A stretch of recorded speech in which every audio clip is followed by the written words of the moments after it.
Okay guys, so I thought I would show you both the final method of straining. This is what it looks like all cooked. It's been simmering for hours and hours. You can see my little bits of stuff have turned color. It's my lemons and my ginger.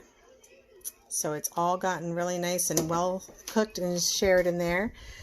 In case you weren't sure how much to put in, for this size pan, I used 2 organic Ceylon cinnamon sticks.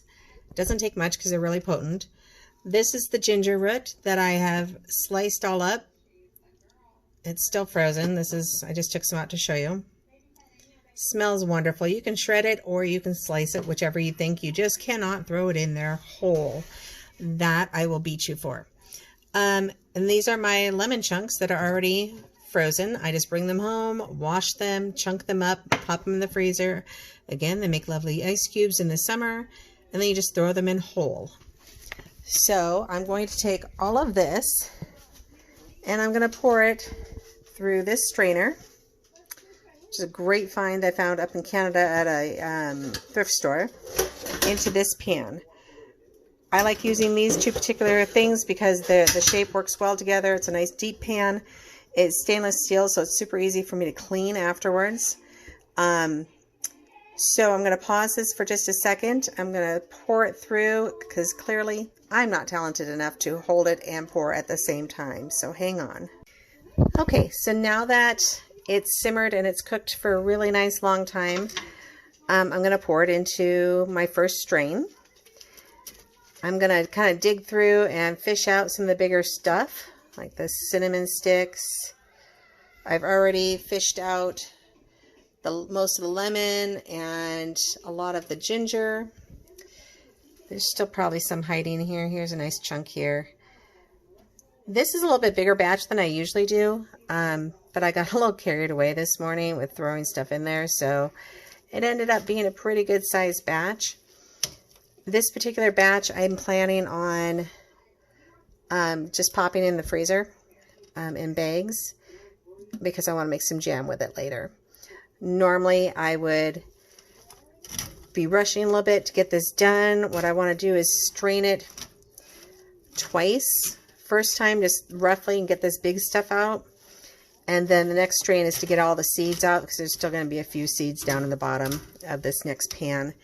And then I would be putting it back in the pot, after I rinsed it out, putting it back on the warm burner. And then my method for putting honey in, excuse me, is I will put a big honk in one of these spoonfuls. And I mean, I will grab a large amount, put it in there, let it melt nice and gently. Don't reheat it. You don't want to ruin your honey.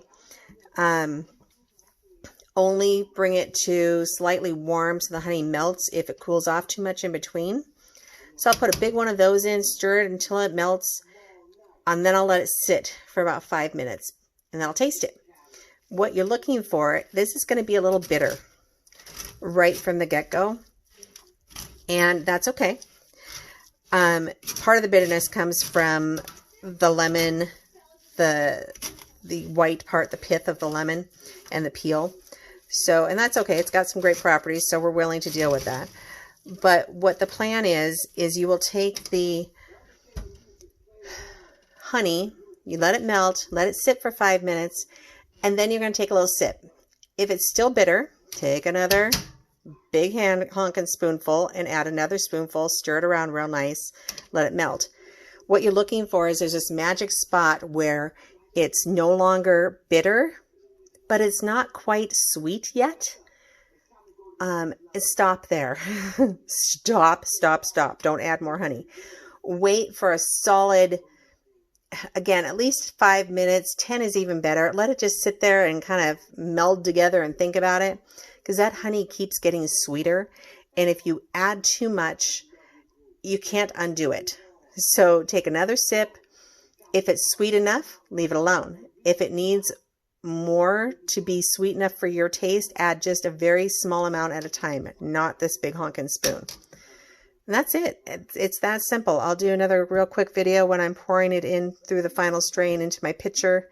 I like using a big old juice pitcher because it pours out more easily, obviously, than anything else. So it makes it really simple and easy to deal with. So there you go. That's where we're at. Okay, I have squished as much moisture and the berries. You can see it's kind of just mush now. I've squashed the crap out of this to try and break up all the berries and get all the goodies out of it. I don't know if you can see it in here, but there's still quite a few seeds and things in here. And all the big stuff's out, but there's still some seeds floating around in there. So I'm going to pour it into this. I'm going to use my little handy dandy, I've already poured some, fine strainer. Pour it into here. And then once it's in here, I can go ahead and put it either in jars, bags to freeze. A lot of people will put it into ice cube trays and freeze it that way, and then just plunk one little ice cube into your tea in the morning to drink. Be aware, your fingers will turn purple doing this. It's not the most attractive look, but it's not the worst either. There you go. So I had a small malfunction here. Nobody's perfect, okay? Deal with it. So this is all the stuff that still came out of my strainer. It is mostly just seeds. But yeah, that's it. Now I'm going to go ahead and I'm going to pour it actually in one of my giant honey jars that's plastic that I can easily put in the freezer and go ahead and preserve that because I think I want to make some jams out of this batch. Thanks for watching.